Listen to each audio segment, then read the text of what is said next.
नमस्कार। मैं सारा सिंह सारा आयुष यूट्यूब चैनल से आप सभी को बहुत बहुत स्वागत करती हूँ। इस चैनल से ज्योग्राफी और हिस्ट्री के सीरीज जारी है।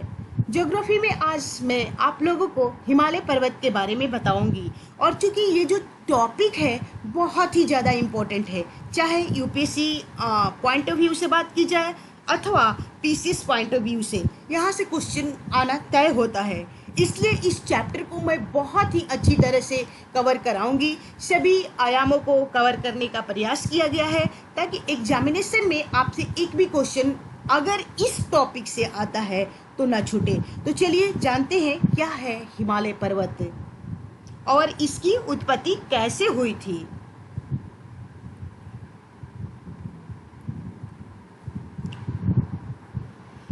देखिए, हिमालय की जो उत्पत्ति है इसके संबंध में विद्वानों द्वारा, मतलब ज्योग्राफर्स है, उनके द्वारा भिन्न भिन्न तरह के विचार दिए गए हैं, लेकिन आपको दो विचार को जानना जरूरी है।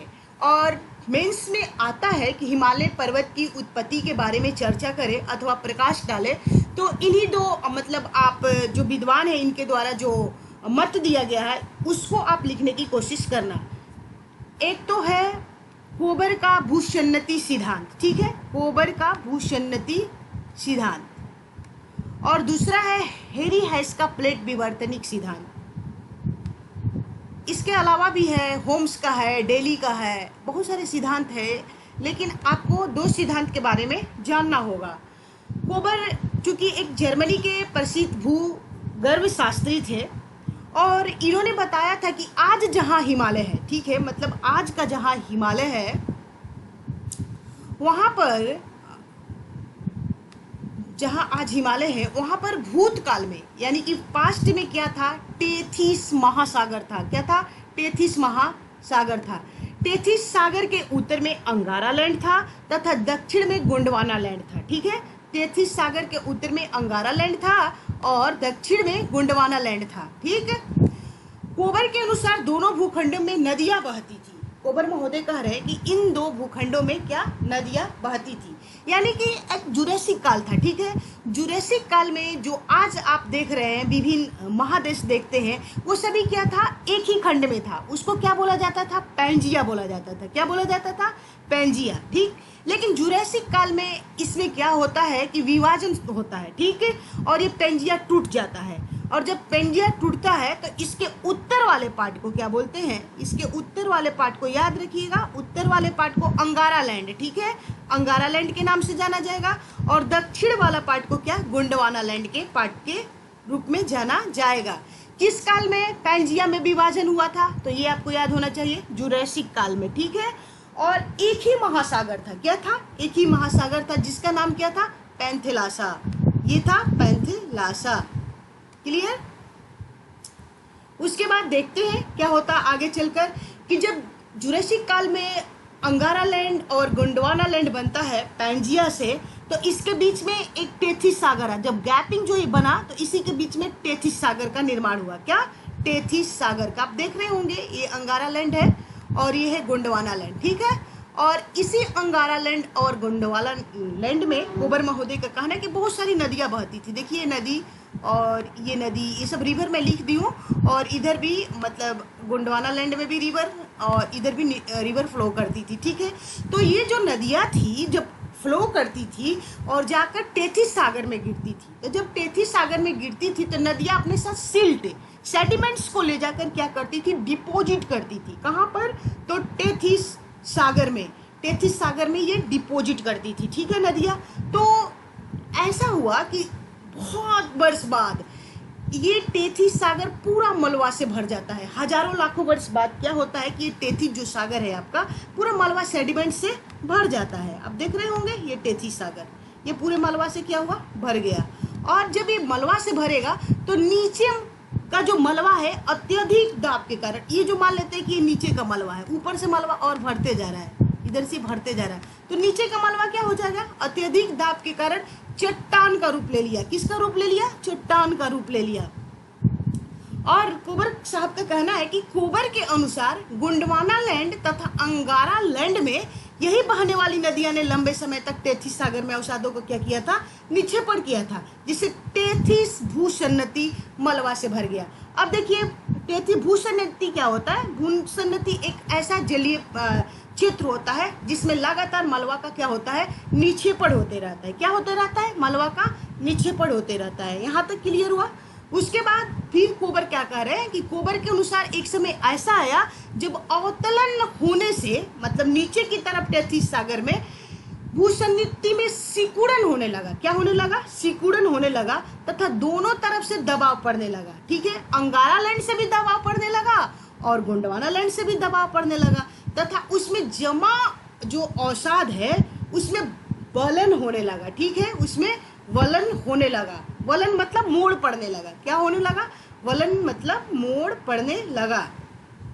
ये वलन होने लगा और कोबर के अनुसार मोड़ पड़ने की क्रिया अधिक दोनों किनारे पर ही हुई तथा बीच का भाग समतल रूप से ही ऊपर की तरफ उठ गया। ठीक है, समतल रूप से ऊपर की, जिसके तहत हिमालय पर्वत, तिब्बत का पठार एवं कुनलुन श्रेणी का निर्माण हुआ। क्या, जिसके तहत हिमालय पर्वत, तिब्बत का पठार एवं कुनलुन श्रेणी का निर्माण हुआ। तो ये है कोबर का भूसन्नति सिद्धांत है। इनके अनुसार क्या है कि ये कह रहे हैं कि जुरासिक काल में क्या होता है कि जो हमारा पैंजिया था वो दो भागों में टूटेगा, एक अंगारा लैंड होगा और एक गोंडवाना लैंड होगा।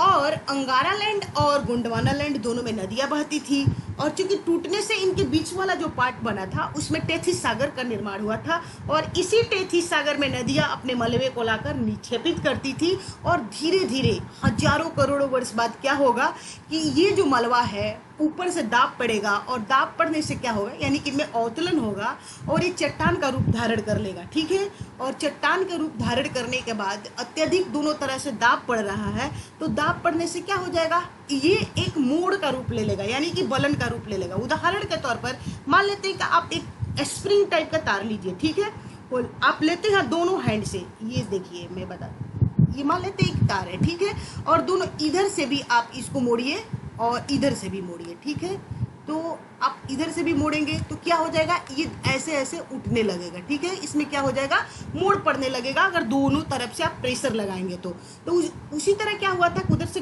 इधर से गोंडवाना लैंड से प्रेशर लग रहा था और उधर से अंगारा लैंड से लग रहा था। ठीक है, तो क्या हो गया कि ये किनारे किनारे का जो पार्ट्स है इसमें मोड़ पड़ने लगा। ठीक है, इधर से मोड़ पड़ने लगा और ऊपर के पार्ट से उठ गया। तो क्या हो गया कि हिमालय पर्वत, कुनलुन पर्वत और तिब्बत प्लेटियों का क्या होता है, निर्माण होता है। यही है कोबर का भूसन्नति सिद्धांत।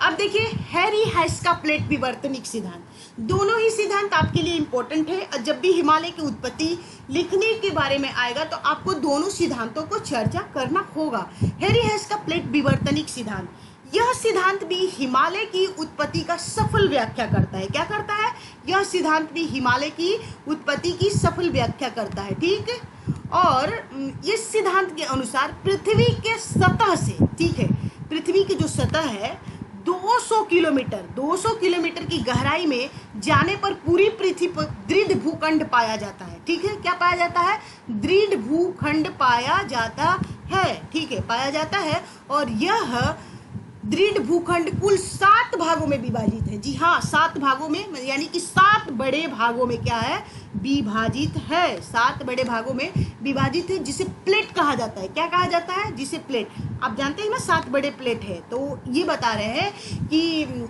जो आप पृथ्वी के 200 किलोमीटर की गहराई में जाएंगे तो आप पूरी तरह जो हमारी जो पृथ्वी है उसमें दृढ़ भूखंड पाया जाएगा। ठीक है, और यह दृढ़ भूखंड क्या है, कुल मतलब मुख्य रूप से 7 भागों में विभाजित है। छोटे छोटे तो बहुत ज़्यादा है, लेकिन मुख्य रूप से 7 भागों में विभाजित है, जिसे क्या कहा जाता है, प्लेट कहा जाता है। तो हैरी हैस का प्लेट विवर्तनिक सिद्धांत हिमालय की उत्पत्ति में के बारे में भी सफल व्याख्या करता है। अब देखिए ये कौन से बड़े 7 प्लेट है, ये कम से कम आपको नाम याद होना चाहिए।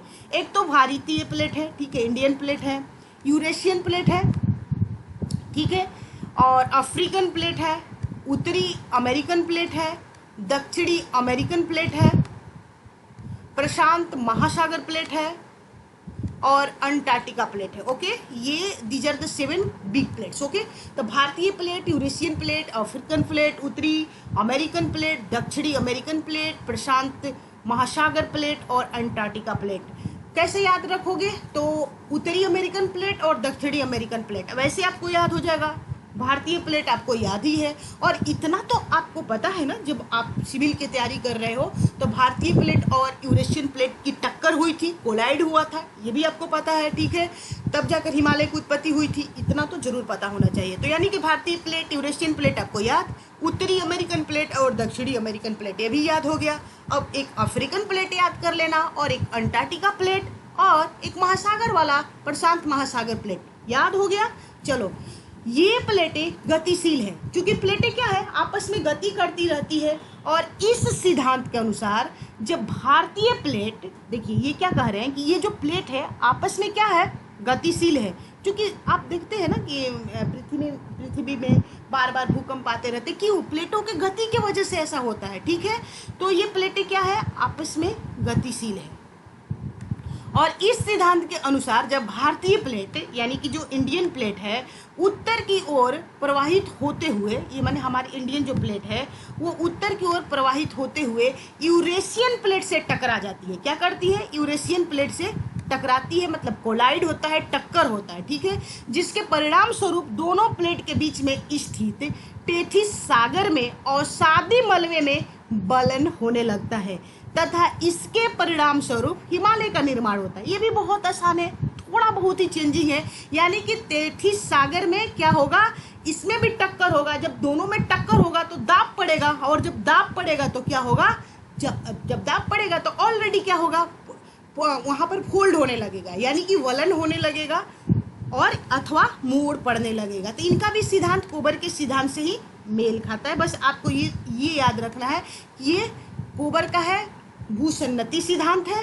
यानी कि भूसन्नति अभी भी बताई होगी, भूसन्नति एक ऐसा जलीय क्षेत्र होता है जिसमें क्या होता है, लगातार नीचे पड़ होते रहता है, और नीचे पड़ की वजह से क्या होता है, उसमें अवसाद जमा होता है, सेडिमेंट्स जमा होता है, सिल्ट जमा होता है, ठीक है। उसके आधार पर आप लिख देंगे। और इसमें ये क्या बताएंगे कि पृथ्वी के सतह से 200 किलोमीटर तक जाइएगा तो 7 बड़े भूखंड मिलेगा आपको, जिसको हम प्लेट कहते हैं। वो प्लेट लगातार चलायमान है अथवा गतिमान है।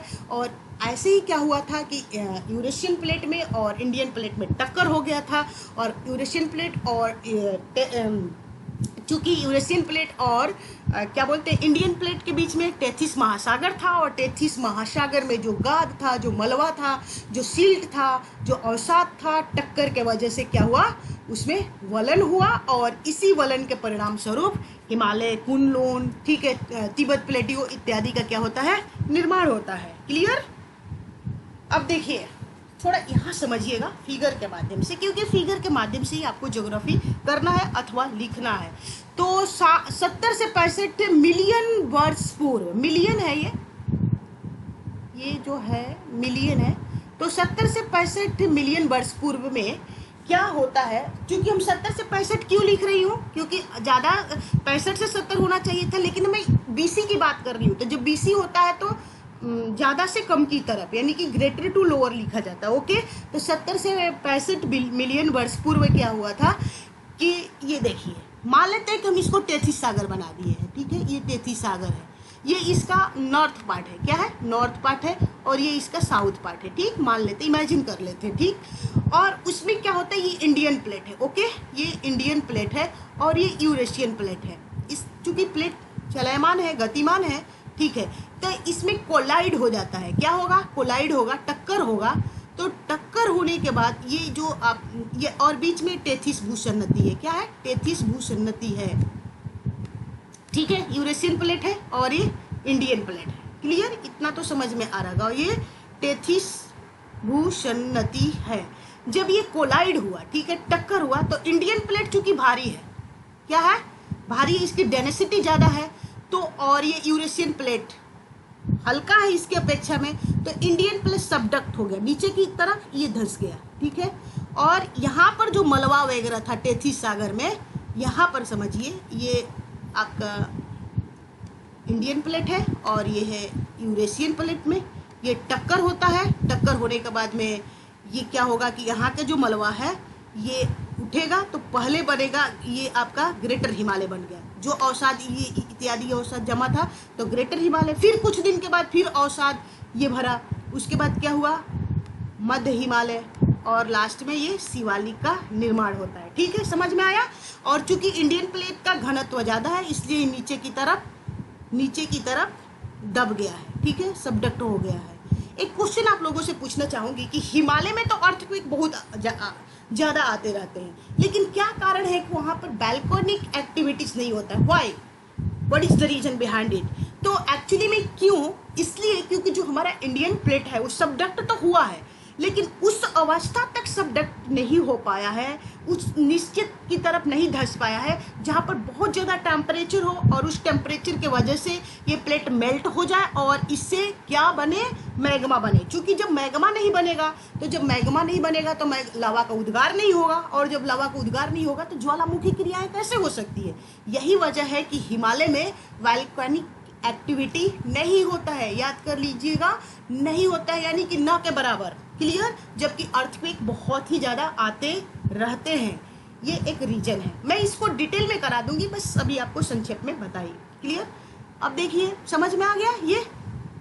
अब हिमालय के 3 श्रेणियों का निर्माण अलग अलग काल में हुआ है। ठीक है, एक ही साथ नहीं हुआ है, इस बात को भी याद रखिएगा कि हिमालय की जो 3 श्रेणियां हैं, ग्रेटर हिमालय, मिडिल हिमालय और शिवालिक, तो इन तीनों श्रेणियों का जो निर्माण हुआ है अलग अलग काल में हुआ है। इस बात को जानना बहुत जरूरी है। ठीक, ये देखिए, ये ग्रेटर हिमालय है। ठीक है, ये ग्रेटर हिमालय थोड़ा ऊंचा है ना ये, तो ग्रेटर हिमालय, इससे नीचे मिडिल हिमालय और ये नीचे शिवालिक। ठीक है, अब देखिए हिमालय पर्वत की उत्पत्ति के बारे में ये याद रखिएगा कि इसका टर्सरी युग में इसका निर्माण हुआ था। टर्सरी युग में इसका निर्माण हुआ था, याद रखिएगा, पूछा जाता है। और अभी हम किस युग में जी रहे हैं? तो क्वाटरनरी युग में अभी हम रह रहे हैं। ठीक है, क्वाटरनरी युग के होलोसीन पीरियड में अभी हम लोग क्या कर रहे हैं, मतलब है, मानो अभी क्वाटरनरी, ठीक है, युग के होलोसीन पीरियड में अभी हम लोग मतलब रह रहे हैं। तो अभी कोई पर्वत का निर्माण होगा तो हम उसको क्या बोलेंगे कि क्वाटरनरी युग और होलोसीन पीरियड का क्या है, ये पर्वत है। उसी तरह हिमालय पर्वत जो था वो टर्सरी युग है, पीरियड जो था वो सीनोजोइक पीरियड था। तो कभी पूछा जाएगा कि हिमालय पर्वत का जो किस युग में इसका निर्माण हुआ है, या महाकल्प पूछेगा तो सीनोजोइक महाकल्प बोलिएगा। ठीक है, और ऐसे पीरियड पूछेगा, युग पूछेगा तो आप टर्सरी युग बताइएगा। क्लियर? अब देखिए, टर्सरी युग को भी आपको 4 पार्ट में बांटना है। क्या? 4 पार्ट में बांटना है।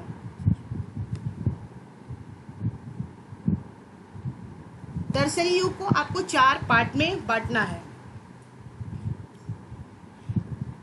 इयोसीन, क्या? इयोसीन, मायोसीन, इयोसीन के बाद आता है ओलिगोसीन, ये सेकंड नंबर पे है ओलिगोसीन, थर्ड पे मायोसीन और फोर्थ में है प्लायोसीन। Okay, Pliocene. तो अलग अलग चोटियों का निर्माण टर्सरी युग में अलग अलग टाइम पीरियड में हुआ है। ठीक है, अब देखो, हिमालय, महान हिमालय बना है ओलिगोसीन में, टर्सरी युग के ओलिगोसीन में। ठीक है, मध्य हिमालय का निर्माण हुआ मायोसीन में। ठीक है, युग तो टर्सरी ही रहेगा लेकिन इसी टर्सरी युग को हम अलग अलग टाइम पीरियड में बांटे हैं। फिर शिवालिक का प्लायोसीन में पूछा जाता है, शिवालिक का निर्माण किस टाइम पे हुआ था, तो प्लायोसीन में। ओके, अब ये देखिए पृथ्वी है। ठीक है, ये पृथ्वी है और पृथ्वी के भूपटल के नीचे अब जाइएगा तो दृढ़ पटल पाए जाएंगे। यही क्या? प्लेट है। देखिए, ये ऊपर वाला मान लो कि ये भूपटल है। ठीक है, ये भूपटल है, इसके नीचे जाओगे, ठीक है, तो आपको दृढ़ पटल पाए जाएंगे। यही क्या कहलाएंगे? प्लेट कहलाते हैं। और आपस में सभी प्लेट क्या है? गतिमान है। 7 मेजर प्लेट्स है और छोटे छोटे बहुत सारे प्लेट्स हैं। तो 7 मेजर प्लेट्स को आपको जानना जरूरी है। क्लियर? हिमालय का निर्माण का टर्सरी युग में, टर्सरी युग को हम कितने पार्ट्स में बांटते हैं? 4 पार्ट्स में बांटते हैं। कौन कौन? इयोसीन, क्या? इयोसीन, एक मिनट, ये है Eocene, Oligocene, Miocene, Pliocene. Okay, Shivalik का निर्माण प्लायोसीन युग में, इयोसीन, ओलिगोसीन में महान हिमालय, मध्य हिमालय, मायोसीन। क्लियर? अब संरचना देखो, हिमालय की जो संरचना है, तो जो महान हिमालय है इसमें ग्रेनाइट, नीस और शिस्ट चट्टानों की क्या है, प्रधानता है। पूछा जाता है कि हिमालय में कई तरह की मतलब चट्टानें पाई जाती है, तो बहुत मतलब सभी चट्टानें पाई जाती है, एक तो मोटा मोटी ऐसे याद कर लो, ठीक है। महान हिमालय में बेसिकली ग्रेनाइट, नीस, शिस्ट चट्टानें पाई जाती है। मध्य हिमालय चूंकि चूना पत्थर और इसमें क्वार्टजाइट पाया जाता है। क्या पाया जाता है? चूना पत्थर और क्वार्टजाइट पाया जाता है। और शिवालिक, ठीक है, शिवालिक बलुआ पत्थर, चूना पत्थर, क्ले जिसको कांग्लोमेरेट भी बोलते हैं, ठीक है, ये चट्टानें पाई जाती है। तो कभी भी आपसे पूछा जाएगा, प्राय यूपी से पूछा भी है कि हिमालय में मतलब किस टाइप की चट्टानें पाई जाती है, तो आपको बताना है। सभी तरह की चट्टानें दिया रहेगा ऑप्शन में, तो उसी को आप टिक करना, ठीक है। चलो, यानी कि मेटामॉर्फिक रॉक्स भी पाया जाता है, इग्निस रॉक्स भी पाया जाता है और सेडिमेंट्स रॉक्स भी पाया जाता है। क्लियर? प्लेट टेक्टोनिक सिद्धांत ही हिमालय की उत्पत्ति की सर्वाधिक सटीक, विश्वसनीय एवं वैज्ञानिक व्याख्या करता है, याद रखिएगा। और प्लेट टेक्टोनिक सिद्धांत किसने दिया था? तो हैरी हेस का प्लेट टेक्टोनिक सिद्धांत, ठीक है। कोबर का भूशून्यति सिद्धांत। क्लियर? तो इस तरह से अगर मेंस में क्वेश्चन आएगा तो यहाँ तक आप लिखोगे और सारा फिगर वगैरह ऐसे ही बनाओगे, और लास्ट में आपका एक बोल्ड निष्कर्ष होना चाहिए। और निष्कर्ष ये होना चाहिए कि यूँ तो हिमालय की उत्पत्ति के संबंध में विभिन्न भूगर्भ शास्त्रियों द्वारा भिन्न भिन्न मत दिए गए हैं, लेकिन प्लेट टेक्टोनिक सिद्धांत हिमालय की उत्पत्ति की सर्वाधिक सटीक, विश्वसनीय एवं वैज्ञानिक व्याख्या करता है। और आपका क्वेश्चन क्या हो जाएगा? कंप्लीट हो जाएगा। क्लियर? अब देखते हैं, अब डिटेल्स में पढ़ते हैं। अब हिमालय देखिए, हिमालय आज मैं आप लोगों को थ्योरी बता रही हूँ, प्रैक्टिकल कल कराऊंगी, क्योंकि टॉपिक जो है बहुत ज़्यादा लंबा है, इसलिए बहुत ज़्यादा वीडियो लंबी भी हो जाएगी, तो आप नहीं देख पाओगे। और वीडियो देखना जरूरी है, क्योंकि जब तक आप नहीं देखोगे समझ नहीं पाओगे। तो हिमालय भारत में जम्मू कश्मीर के नंगा पर्वत से लेकर अरुणाचल प्रदेश में नामचा बरवा तक, ठीक है, नामचा बरवा तक 2500 किलोमीटर की दूरी तक फैला हुआ है, ठीक है। यानी कि पूरब से पश्चिम अगर देखोगे तो हिमालय भारत की मैं बात कर रही हूँ, इसके आगे भी है हिमालय। तो भारत में जम्मू कश्मीर के नंगा पर्वत से लेकर अरुणाचल प्रदेश के नामचा बरवा तक 2500 सेंटीमीटर की दूरी तक मुख्य रूप से फैला हुआ है। क्या? मुख्य रूप से फैला हुआ है, लगातार है, ठीक है। और हिमालय की सबसे पश्चिमी चोटी पूछा जाएगा, तो हिमालय की सबसे जो पश्चिमी चोटी है वो क्या है? नंगा पर्वत है। क्या है? नंगा पर्वत है। मैं अभी आपको दिखा दे रही हूँ फिगर में। और हिमालय की सबसे पूर्वी चोटी नामचा बरवा है। तो ये पूछा जाएगा कि नामचा बरवा है कहाँ? तो तिब्बत में है। क्या है? नामचा बरवा तिब्बत में है।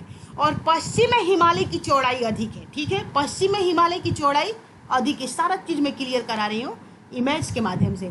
पश्चिम में हिमालय की चौड़ाई अधिक है और पूर्व में हिमालय की चौड़ाई कम है। ये सारा कुछ याद रखना, यूपीएससी में ऐसे ही पूछेगा। वो पूछेगा उल्टा, आपसे पूछेगा क्या कि पूर्व में हिमालय की चौड़ाई अधिक है और पश्चिम में हिमालय की चौड़ाई कम है। और ऐसा इसलिए करेगा ताकि आपके कंसेप्ट को वो चेक करेगा कि आप हिमालय के बारे में अच्छी तरह से काम किए हो कि नहीं किए हो। तो इसलिए एक एक पॉइंट जो है आपके लिए इम्पोर्टेंट है, और ये बहुत ही मतलब कह सकते हो कि मतलब आपके लिए ये सारा जो पॉइंट है बहुत काम का है, ठीक है। तो हिमालय अपने पूर्वी छोर तथा पश्चिमी छोर पर दक्षिण की तरफ मुड़ गया है। आपको पता होगा, बिल्कुल मुड़ा हुआ है।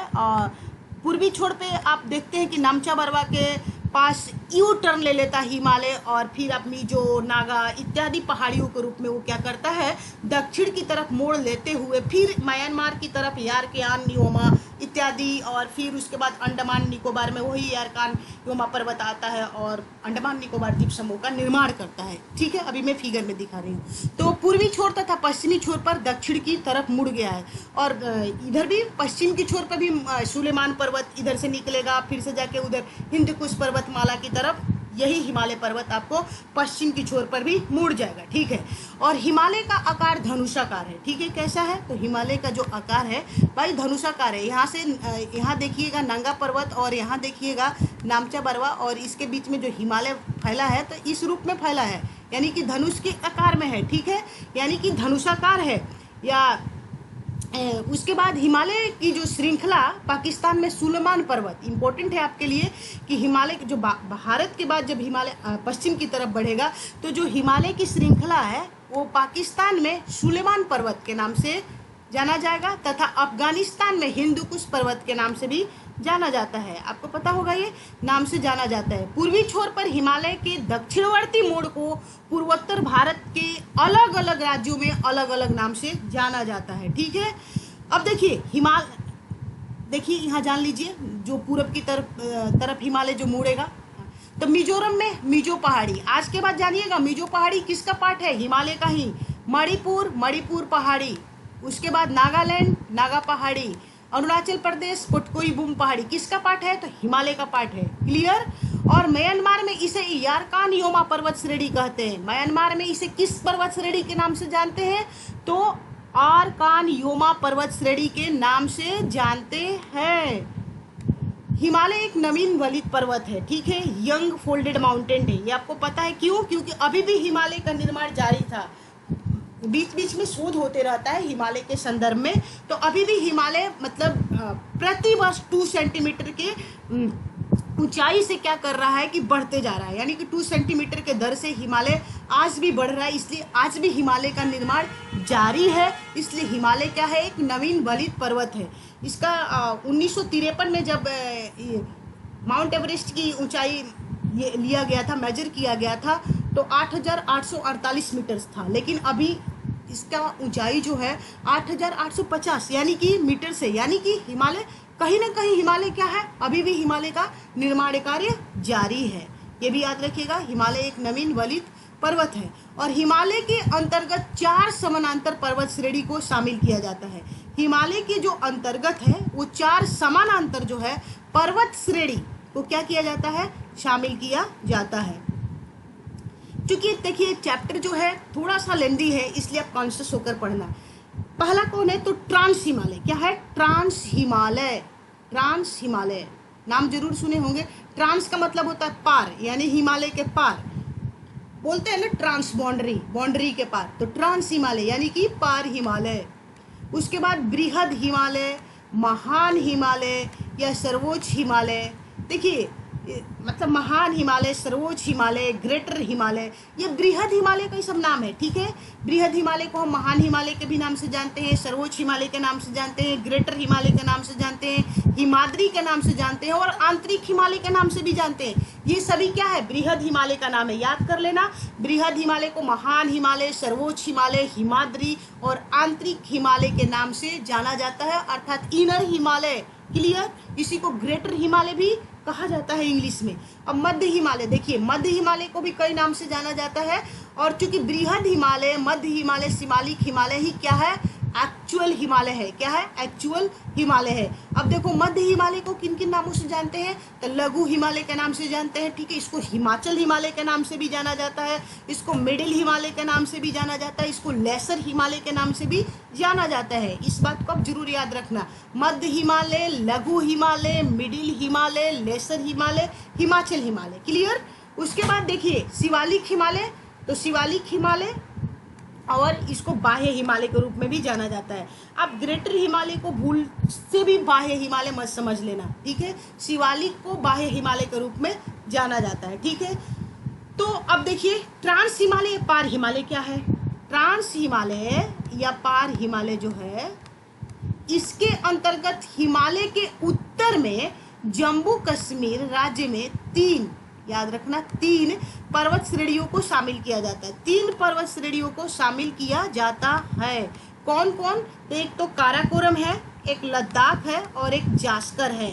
सबसे पहले मैं आपको बता दूं कि जो ट्रांस हिमालय है, इस ट्रांस हिमालय ये जो है इसका निर्माण हिमालय से बहुत ही पहले हो गया था। क्या, हिमालय से बहुत ही पहले हो गया था। और चूंकि ये ट्रांस जो हिमालय एक तेथिस सागर का पार्ट नहीं है, ये यूरेशियन प्लेट का पार्ट है। किसका पार्ट है, यूरेशियन प्लेट का पार्ट है। इसलिए ट्रांस हिमालय का निर्माण तेथिस सागर से नहीं हुआ है। अपने माइंड में इसको सेट कर लेना। क्लियर। अब देखो ट्रांस हिमालय जो हमारा जम्मू कश्मीर है, तो उसी जम्मू कश्मीर में राज्य में 3 पर्वत श्रेणी को शामिल कर लिया जाता है। इसी ट्रांस हिमालय के अंतर्गत 3 पर्वत श्रेणी आता है। तो पर्वत श्रेणी क्या होता है, देखो यानी कि बहुत सारे पर्वतों की श्रृंखला को क्या बोलते हैं, पर्वत श्रेणी। ठीक है, एक पर्वत नहीं, बहुत सारे पर्वत, इसमें कुछ बहुत ज़्यादा ऊंची होगी, कुछ उसके अपेक्षा कम होगी, ठीक है। यानी कि एक श्रृंखला में बहुत सारे पर्वत, जैसे आप माला जानते हैं ना, माला में बहुत सारी मोतियाँ को हम पिरोते हैं, तो क्या है, एक श्रृंखला बन जाता है। उसी तरह जब बहुत सारे पर्वत, ठीक है, एक साथ होंगे तो उसको हम पर्वत श्रृंखला बोल देते हैं, आप देख सकते हैं, ठीक है। और पर्वत क्या होता है, माउंट, जैसे माउंट एक चोटी क्या होता है, वो तो कोई पार्टिकुलर पर्वत होगा। जैसे एक पर्वत की बात करेंगे, जैसे माउंट एवरेस्ट, तो माउंट एवरेस्ट क्या है, एक पार्टिकुलर पर्वत है। उसी तरह हम जैसे काराकोरम क्या है, तो काराकोरम अपने आप में अकेले पर्वत नहीं है, बल्कि पर्वतों की श्रृंखला है। क्या है, पर्वतों की श्रृंखला है, सीरीज है, ठीक है। ये देखो, या इसको श्रेणी भी बोलते हैं, क्लियर। अब देखो, पर्वत श्रेणियों को शामिल किया जाता है, कौन कौन भाई, ट्रांस हिमालय में तो एक काराकोरम को शामिल किया जाता है, एक लद्दाख को शामिल किया जाता है और जास्कर को शामिल किया जाता है, ठीक है, याद रखना। और उत्तर से दक्षिण क्रम सजाने को आता भी है, तो काराकोरम, लद्दाख, जास्कर, याद रखना। ट्रांस हिमालय का निर्माण हिमालय से भी पहले हो चुका था तथा ये यूरेशिया यानी कि यूरेशियन प्लेट का क्या है, ये भाग है, याद रखना, यूरेशिया का भाग है, 33 का भाग नहीं है। क्यों, क्योंकि भाई हिमालय से जब पहले इनका निर्माण हो गया है तो 33 का भाग कैसे हो सकता है, नहीं है। फिर ट्रांस हिमालय अधिक ऊंचाई होने के कारण वर्ष भर हिमाच्छादित रहता है, क्योंकि ट्रांस जो हिमालय है इसकी ऊंचाई बहुत अधिक है, इसलिए यहाँ पर क्या होता है, वर्ष भर हिमाच्छादित, ये मतलब हिम से ढका होता है, जिसके कारण इस पर वनस्पति का अभाव है। क्या है, यहाँ पर वनस्पति का अभाव है।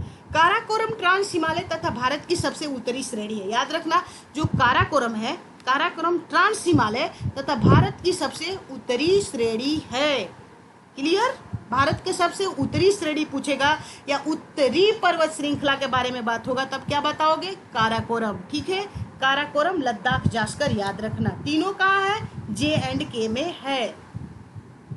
और भारत की सबसे ऊंची पर्वत चोटी जो गाडविन ऑस्टिन केटू है, जिसको गाडविन ऑस्टिन या केटू के नाम से जानते हैं, वो कहाँ है, तो ये है गाडविन ऑस्टिन केटू, ये पर्वत श्रेणी काराकोरम में ही स्थित है, याद रखना, काराकोरम, क्लियर, काराकोरम में ही स्थित है।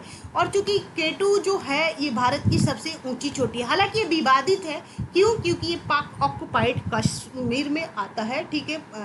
और चूंकि इस पे अभी पाकिस्तान ने अपना कब्जा जमा रखा है, लेकिन ऑफिशियली जल्दी ही ये भारत का अभिन्न अंग है और ऑफिशियली हो भी जाएगा, ठीक है।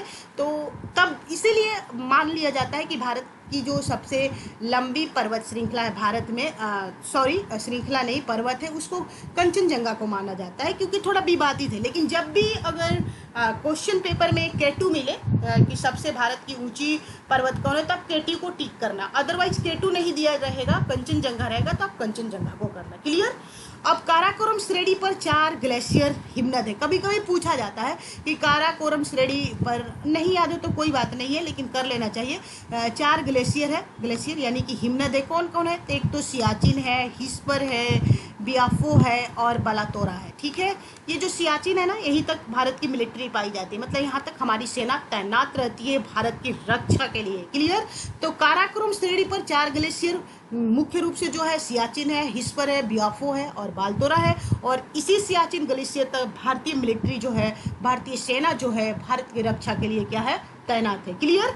अब देखो, काराकोरम श्रेणी के दक्षिण में लद्दाख श्रेणी है, याद रखना, काराकोरम भारत के सबसे उत्तरी पर्वत श्रृंखला कौन है, काराकोरम। काराकोरम पर्वत श्रृंखला जो है किसका पार्ट है, तो ट्रांस हिमालय का है, किसका, ट्रांस हिमालय का। तो काराकोरम श्रेणी के दक्षिण में जो है, दक्षिण लद्दाख श्रेणी है, ठीक है, तथा लद्दाख श्रेणी के दक्षिण में जास्कर श्रेणी है। काराकोरम, लद्दाख, जास्कर, याद कर लेना, काराकोरम, लद्दाख, जास्कर, काराकोरम, लद्दाख, जास्कर, ऐसे 3 से 5 बार बोलोगे तो आपको याद हो जाएगा। श्रेणी के दक्षिण में जास्कर श्रेणी है और लास्ट में क्या है, जास्कर श्रेणी है, ठीक।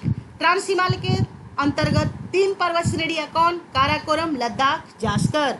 लद्दाख श्रेणी पर राकापोशी चोटी है, ये बहुत पूछा जाता है, किस पर, तो लद्दाख श्रेणी पर राकापोशी चोटी है, जो दुनिया की सबसे तीव्र ढाल वाली चोटी है। देखिए वीडियो लंबी होगी क्योंकि मैं आपको कॉन्सेप्ट दे रही हूँ, अगर आप कॉन्सेप्ट लेना चाहोगे तो आपको थोड़ा सा लंबी वीडियो को भी मतलब आपको कैरी करते हुए चलना होगा, क्योंकि जो कुछ भी बताया जा रहा है बहुत ही ज़्यादा इंपॉर्टेंट बताया जा रहा है।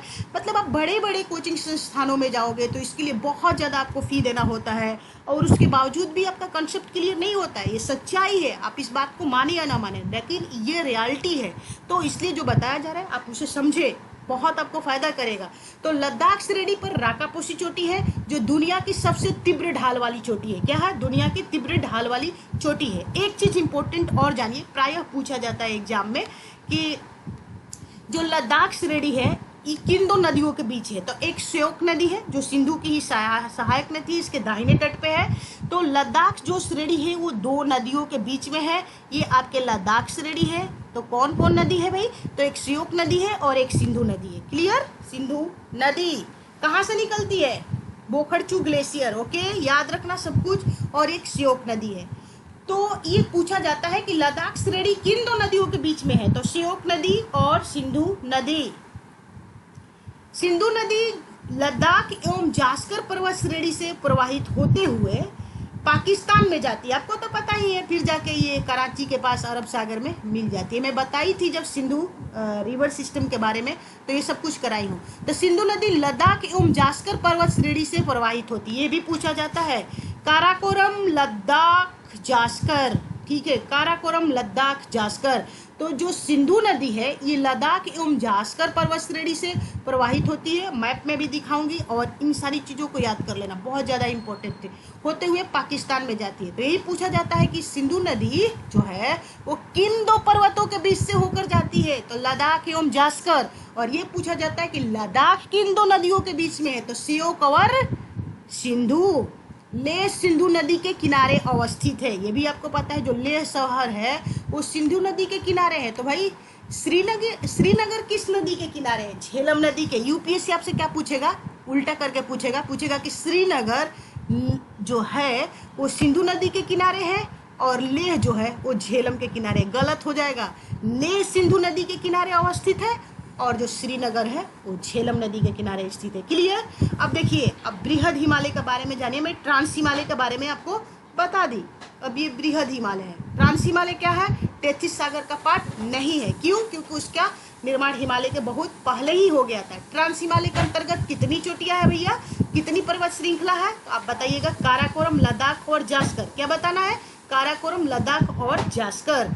अब देखो, हिमालय की सबसे ऊंची पर्वत श्रेणी बृहद हिमालय के नाम से जाना जाता है। अब यहाँ देखिए, है तो उत्तर में जरूर, ठीक है, काराकोरम, ठीक है, या ट्रांस हिमालय जो है, लेकिन उत्तर में होने के बावजूद भी बृहद हिमालय है वो सबसे ऊंची पर्वत श्रेणी के रूप में जाना जाता है। और बृहद हिमालय के नाम से भी ये जाना जाता है। ट्रांस हिमालय बृहद हिमालय से सचर जोन द्वारा अलग होता है। ये भी पूछा जाता है। जो ट्रांस हिमालय है वो बृहद हिमालय से किस जोन से अलग होता है? तो सचर जोन द्वारा अलग होता है। इट्स अ वेरी इंपॉर्टेंट, द्वारा अलग होता है। विश्व की जो 10 सबसे बड़ी ऊंची पर्वत चोटी है वह बृहद हिमालय में ही है। क्या है? विश्व की 10 सबसे बड़ी ऊंची पर्वत चोटी है वो बृहद हिमालय पर स्थित है। दोता का नाम जान लीजिए। जो एवरेस्ट है 8,848 मीटर, अभी ऑफिशियली इसका यही हाइट है। कंचनजंगा कहाँ है? तो सिक्किम में है। ये भी आता है, मतलब ये इसकी भी हाइट आती है 10 विश्व के 10 सबसे बड़ी ऊंची पर्वत चोटियों में। उसी तरह मकालू जो नेपाल में है, धौलागिरी नेपाल। तो 4-5 को आपको याद रखना है, ठीक है। हिमालय की सबसे पूर्वी पर्वत चोटी का नाम नामचा बरवा है। आपको पता है नामचा बरवा कहाँ है? तो तिब्बत में है, ठीक है, नामचा बरवा तिब्बत में। हिमालय की सबसे पश्चिमी पर्वत चोटी नंगा पर्वत है। चूंकि इसको भारत में माना जाता है, लेकिन अगर देखा जाए तो ये भारत और पाकिस्तान के बॉर्डर पे है, और कहीं कहीं पाकिस्तान भी देता है और कभी कभी इसको भारत में भी देता है। थोड़ा सा विवादित है। क्लियर? उत्तराखंड की पर्वत चोटी नंदा देवी, त्रिशूल, बंदरपूछ, कॉमेट है। याद रखना, ये कभी कभी पूछ देता है मिलान करने के लिए कि उत्तराखंड की पर्वत चोटी कौन कौन है हिमालय की। तो एक तो नंदा देवी है, ठीक है, त्रिशूल है, बंदरपूछ है। इसी बंदरपूछ, ठीक है ना, यमुनोत्री के पास है। क्या है? यहाँ से यमुना नदी निकलती है। कॉमेट है।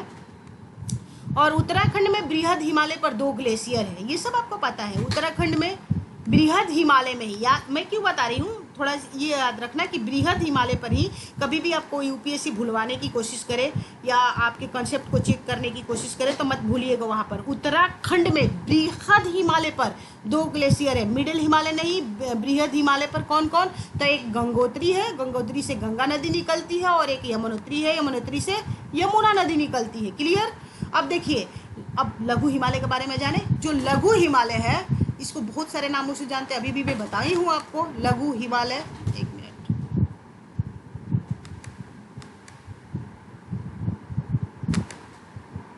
ये जो लघु हिमालय है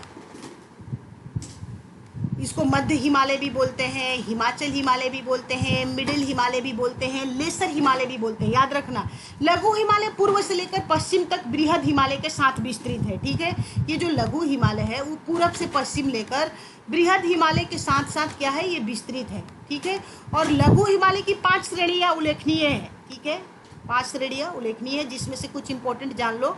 एक तो पीर पंजाल है। ठीक है, पीर पंजाल किसके अंतर्गत आता है, तो लघु हिमालय। याद रखना, पीर पंजाल लघु हिमालय के अंतर्गत है, और ये सबसे पश्चिम की श्रेणी है। जब पूरब से पश्चिम क्या हो गया लघु हिमालय में, तो सबसे पश्चिम में क्या मिलेगा, पीर पंजाल। पीर पंजाल कहाँ है, जम्मू एंड कश्मीर में है। कहाँ है, जम्मू एंड कश्मीर है।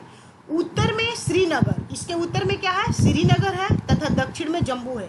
तो पीर पंजाल जो है, पीर पंजाल के उत्तर में श्रीनगर है और दक्षिण में जम्मू है। और बनिहाल दर्रे का नाम सुने होंगे, तो जो बनिहाल दर्रा है वो पीर पंजाल श्रेणी में ही है। किसमें है, पीर पंजाल। पीर पंजाल किसके अंतर्गत आता है, तो लघु हिमालय के अंतर्गत आता है। इसी में बनिहाल दर्रे है, और बनिहाल दर्रे के पास ही जवाहर सुरंग है।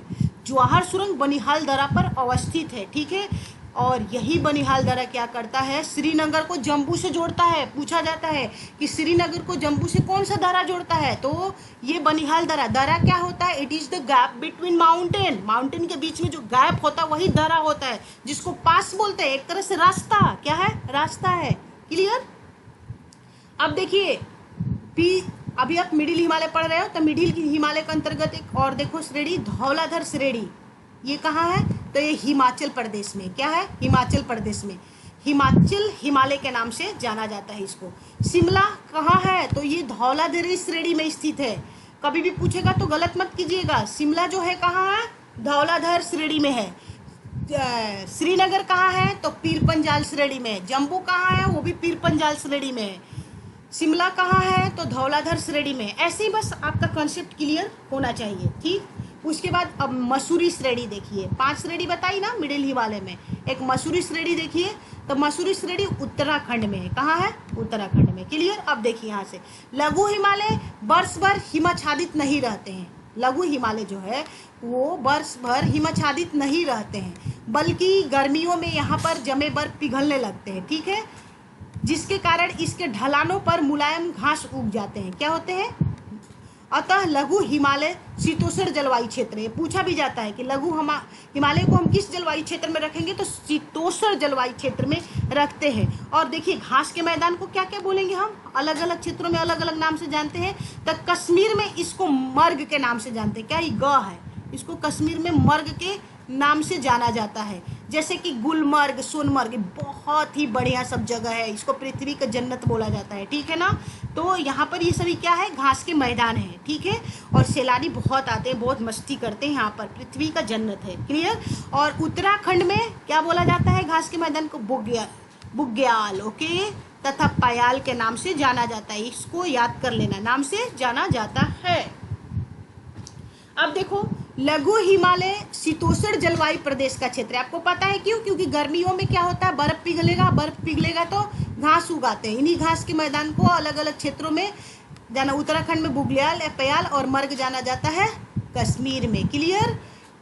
अब देखो क्या कारण है, यहाँ अनेक स्वास्थ्यवर्धक पर्यटन क्षेत्र पाए जाते हैं भाई, शीतोष्ण जलवायु का क्षेत्र, और इसलिए अनेक स्वास्थ्यवर्धक पर्यटन क्षेत्र भी है। जैसे में देखो, गुलमर्ग, सोनमर्ग आपको पता ही है, अभी बताई। और उसके बाद शिमला पर्यटन क्षेत्र है, बिल्कुल। मनाली है, डलहौजी है। कहाँ है, तो हिमाचल प्रदेश, HP4 हिमाचल प्रदेश। क्लियर। यानी कि ये सभी टूरिस्ट प्लेस है। मसूरी, नैनीताल, रानीखेत, पिंडसर उत्तराखंड में है। और इस जगह को आप याद कर लेना क्योंकि कभी कभी मिलाने को दे देता है। तो मसूरी, नैनीताल, रानीखेत तो सबको याद रहेगा, लेकिन पिंडसर ना याद रहे और मिलाने को दे दे स्टेट से तो आप कंफ्यूज कर जाइएगा। तो पिंडसर भी उत्तराखंड में ही है। अब देखो, दो पर्वतों के बीच के निचले भाग को घाटी कहते हैं। इन क्षेत्रों में क्या घाटियां पाई जाती है। तो घाटी क्या होता है, तो दो मान लेते हैं कि ये पर्वत है और एक ये पर्वत है, ठीक है। और इसके बीच में जो ये गैप पाया गया, ठीक है ना, यही घाटी है। तो दो पर्वतों के बीच के निचले भाग को क्या कहते हैं, घाटी कहते हैं। और बृहद हिमालय तथा लघु हिमालय के बीच घाटी पाई जाती है। क्या, बृहद हिमालय और लघु हिमालय के बीच में घाटी पाई जाती है, ठीक है। बृहद हिमालय और ये जो लघु हिमालय है इसके बीच में घाटी पाई जाती है। इन घाटियों का नाम आपसे पूछ लिया जाता है। जैसे देखिए, बताती हूँ, देखिए प्रमुख घाटियाँ। देखिए प्रमुख घाटियों में कुछ का नाम लिखी हो जो कि इंपॉर्टेंट है और एग्जाम में पूछा जाता है। जैसे कुल्लू कांगड़ा घाटी कहाँ है, हिमाचल प्रदेश में। कुल्लू मनाली का नाम सुने होंगे आप, तो ये कुल्लू कांगड़ा घाटी है, ये हिमाचल प्रदेश में। काठमांडू घाटी सबको पता होता है, ये नेपाल में है। कश्मीर घाटी का भी आप नाम सुने होंगे, ग्रेटर हिमालय के, ठीक है, ग्रेटर हिमालय और लेसर हिमालय के बीच में है। ग्रेटर हिमालय मतलब बृहद हिमालय, लेसर हिमालय मतलब मिडिल हिमालय। मिडिल हिमालय को ही मध्य हिमालय भी बोला जाता है, इसलिए मैं लिख दी हूँ कि कंफ्यूज न कीजिएगा। लेसर हिमालय भी क्या है, मिडिल हिमालय ही है। और चुंबी घाटी कहाँ पाया जाता है, तो सिक्किम में। कभी कभी पूछा जाता है आपसे चुंबी घाटी कहाँ है, तो सिक्किम में है। तो ये सारी घाटियाँ किनके बीच में है, तो ग्रेटर हिमालय और मिडिल हिमालय के बीच में। अब देखिए, पूर्वी हिमालय में पश्चिमी हिमालय की तरह घाटियाँ नहीं पाई जाती है। क्यों नहीं पाई जाती है, कि चूंकि पूर्वी हिमालय में जो एक तरह से देखो, जो ग्रेटर हिमालय है और मिडिल हिमालय है, एक तरह से एक दूसरे पर अध्यारोपित है, यानी कि एक दूसरे के ऊपर आ गए हैं। इसलिए भाई जब दूसरे के ऊपर आ गए हैं तो बीच में तो जगह मिलेगा नहीं। ये देखो, जैसे मान लेते हैं कि ये पर्वत है, ठीक है, और इसी के बीच में एक और पर्वत आ गया, ठीक है, इसी पे मतलब ऊपर में आ गया। तो चूंकि बीच में तो गैपिंग हुआ नहीं ना, यहाँ समझो ये पर्वत है, ठीक है, और यहाँ से एक और पर्वत होना चाहिए घाटी बनने के लिए, लेकिन ऐसा है नहीं। इसी पर्वत के ऊपर एक यहाँ से ही पर्वत आ जा रहा है, तो गैप बना नहीं। तो जब गैप बना नहीं तो घाटी कहाँ से होगा। तो इसीलिए पूर्वी हिमालय में क्या है कि घाटियाँ नहीं पाई जाती है, ठीक है, याद रखना इसको। क्यों, क्योंकि पूर्वी हिमालय पश्चिमी हिमालय की तरह घाटियाँ नहीं पाई जाती है। क्यों, क्योंकि पूर्वी हिमालय में जो ग्रेटर हिमालय है और मिडिल हिमालय एक दूसरे पर अध्यारोपित है। और शिवालिक का जो विस्तार है वो तो कोसी नदी तक ही है मुख्य रूप से, उसके बाद टूट कर शिवालिक आगे की तरफ बढ़ी है। तो इसलिए पूर्वी हिमालय में घाटियाँ नहीं पाई जाती है। अब देखो, अब पढ़ोगे आप शिवालिक हिमालय के बारे में, ठीक है। शिवालिक हिमालय, इसको बाह्य हिमालय के रूप में भी जाना जाता है। और शिवालिक हिमालय की सबसे नवीन पर्वत श्रृंखला, ये पता है आपको और पता होना भी चाहिए। शिवालिक जो है हिमालय की सबसे नवीन पर्वत श्रृंखला है तथा तीनों श्रृंखलाओं में सबसे कम ऊंचाई वाला क्षेत्र है, ठीक है। तीनों श्रृंखलाओं में सबसे कम ऊंचाई वाला क्षेत्र है। सबसे कम ज़्यादा ऊंचाई वाला ये है ग्रेटर हिमालय, उसके बाद ये है मिडिल हिमालय, तब जाके ये है आपका शिवालिक। क्लियर, याद रखना जरूर, ठीक है, क्षेत्र है। और शिवालिक का अस्तित्व स्वतंत्र रूप से कोसी नदी तक ही दिखाई देता है, मतलब लगातार स्वतंत्र मानिए लगातार कोसी नदी तक जाएगी, उसके बाद शिवालिक टूट कर आगे बढ़ेगी, ठीक है, तक ही दिखाई देता है। अरुणाचल प्रदेश में शिवालिक 4 अलग अलग पहाड़ियों के रूप में बिखरा हुआ नजर आता है। कौन कौन है भैया, इंपॉर्टेंट है आपके लिए, जानिए। एक तो है डफला, ठीक है, डफला हिल्स का नाम सुने होंगे। एक मिरी हिल्स का नाम सुने होंगे, अबोर का नाम सुने होंगे और मिस्मी का नाम सुने होंगे। ये सभी पहाड़ियों का नाम वहाँ की जनजातियों के नाम के ऊपर में रखा गया है। तो आज के बाद आप याद कर लेना, डफला, मिरी, अबोर, मिस्मी किसका पार्ट है, हिमालय का पार्ट है। हिमालय में भी किस श्रृंखला का, तो शिवालिक श्रृंखला का या शिवालिक श्रेणी का पार्ट है। क्लियर। और एक चीज और बता दूं, गारो खासू जयंतिया को भूलकर भी हिमालय का पार्ट मत समझ लेना। गारो खासी जयंतिया जो है वो छोटा नागपुर प्लेटियो का पार्ट है। क्लियर। लेकिन इस बात को जरूर याद रखना कि डफला, मिरी, अबोर, मिस्मी किसका पार्ट है, तो हिमालय का पार्ट है। उसी तरह Manipur hills, Naga hills, Mizo hills किसका पार्ट है, तो ग्रेटर हिमालय का पार्ट है और वो भी हिमालय का ही पार्ट है। क्लियर। अब देखो, ये लघु हिमालय तथा शिवालिक हिमालय के बीच भी घाटियां मतलब पाई जाती है। लघु हिमालय तथा शिवालिक हिमालय के बीच भी घाटियाँ है, अर्थात समतल सपाट मैदान पाया जाता है जिसे उत्तराखंड में दून, क्या बोलते हैं, दून या द्वार कहा जाता है। एक चीज़ मैं उसके पहले बताई थी कि ग्रेटर हिमालय और मिडिल हिमालय के बीच में घाटियाँ जो पाई जाती है पश्चिम साइड में पाई जाती है, पूर्व साइड में नहीं पाई जाती है। क्यों नहीं? एगो दूगो जैसे चुंबी घाटी वगैरह पाई जाएगी, लेकिन पूर्व में प्राय इसलिए नहीं पाई जाती है कि मिडिल हिमालय और ग्रेटर हिमालय एक दूसरे पर अध्यारोपित हो गया है। क्यों अध्यारोपित हो गया है? क्योंकि पूर्व में हिमालय जो है संकीर्ण हो गया है, उसकी चौड़ाई बहुत कम हो गई है। अभी जब मैं हिमालय का फिगर दिखाऊंगी तब आपको समझ में आएगा। लेकिन फिर मैं आपको बता रही हूँ कि उत्तराखंड लघु हिमालय तथा शिवालिक हिमालय के बीच भी घाटियाँ पाई जाती है, अर्थात समतल सपाट मैदान पाया जाता है जिसे उत्तराखंड में दून या द्वार कहा जाता है। क्या कहा जाता है? दून या द्वार कहा जाता है। जैसे देहरादून और हरिद्वार का नाम तो सुने होंगे आप। ये क्या है? घाटी है, सब क्या है? घाटी है, हरिद्वार। क्लियर? और हिमालय का पश्चिमी मोड़, ये पूछा जाएगा, ये आपसे पूछा जा सकता है कि देहरादून किन किन पर्वत श्रृंखलाओं के बीच में, तब क्या बताओगे? आप बताओगे मिडिल हिमालय और शिवालिक। क्या बताओगे? मिडिल हिमालय और शिवालिक। चुंबी घाटी किसके बीच में है? तो ग्रेटर हिमालय और मिडिल हिमालय। इसको कई बार आप प्रैक्टिस करना, ठीक है, क्योंकि सारा स्रोत जो है, सारा पॉइंट्स जो है मैं आपको एक जगह कर दी हूँ, तो फिर प्रैक्टिस करने में क्या प्रॉब्लम है। अब देखिए, हिमालय का पश्चिमी जो मोड़ है, हिमालय का जो पश्चिमी मोड़ है उस सिंधु गार्ज के पास तथा पूर्वी मोड़ दिहांग गार्ज के पास है, ये तो आपको पता ही है। चलो, हिमालय का जो पश्चिमी है सिंधु नदी गार्ज के पास तथा पूर्वी मोड़ दिहांग गार्ज के पास है, याद रखना। और उसके बाद मैं समझती हूँ कि आपको इतना ही जानना था। और एक चीज़ और मैं बता दूँ, इसका थोड़ा मैपिंग करा देती हूँ आपको, फटाफट करो। लेकिन कल मैं अच्छी तरह से मैपिंग कराऊंगी। आज एक चीज़ मैं दिखा दूँ आपको। ये देखिए, अभी मैं क्या बताई थी आपको? हिमालय की श्रृंखलाओं के बारे में बताई थी। ये तो पामीर नॉट है, तिब्बत की घाट है, पामीर की घाट है, आप सुने होंगे, ठीक है। ये काराकोरम है, लद्दाख, ये ट्रांस हिमालय में आता है काराकोरम, ठीक है। ये लद्दाख, ये काराकोरम में ही क्या है? केटू है। ये लद्दाख है और ये जास्कर है। तो पता चल गया होगा, काराकोरम, लद्दाख और ये जास्कर। ये कुनलुन है, क्या है? कुनलुन, चीन में भी इसका भी निर्माण टेथिस सागर से ही हुआ है, ठीक है। कुनलुन है, ये तिब्बत के जो पामीर के घाट से सभी पर्वत से निकल रही है। क्लियर? श्रृंखलाएं। ये देखिए, काराकोरम के पार्ट ये आगे जो बढ़ता है, ठीक है, ये कैलाश है। क्या है? कैलाश माउंटेन। ये कहाँ है? तिब्बत में है। और यहाँ से बहुत सारी नदियाँ निकलती है। आप नाम सुने होंगे, यहाँ पर दो फेमस झील, मानसरोवर और राकसताल झील। मानसरोवर से कौन सी नदी निकलती है? चेमायोंगडम ग्लेशियर यहाँ पर है, ब्रह्मपुत्र नदी। राकसताल झील से सतलज नदी निकलती है, बोखरचू ग्लेशियर से सिंधु नदी। तो कैलाश माउंटेन को आप याद रखना। ये लद्दाख है और ये जास्कर, ठीक है, ट्रांस हिमालय के अंतर्गत आते हैं, ये याद कर लीजिएगा। काराकोरम, लद्दाख, जास्कर। भारत के सबसे उत्तर में पर्वत श्रृंखला कौन है? तो यही काराकोरम है। उसके बाद है लद्दाख है और ये जास्कर है। केटू गॉडविन ऑस्टिन जो है भारत की सबसे ऊंची पर्वत चोटी है, लेकिन पाक ऑक्युपाइड कश्मीर में है, इसलिए कंचनजंगा को माना जाता है। उसके बाद ये ग्रेटर हिमालय है, आप देख सकते हैं, ये ग्रेटर हिमालय है, ठीक है। इसका पार्ट ये आप देखिए, पटकाई बूम अरुणाचल प्रदेश में, नागा हिल्स और मिजो हिल्स। क्लियर?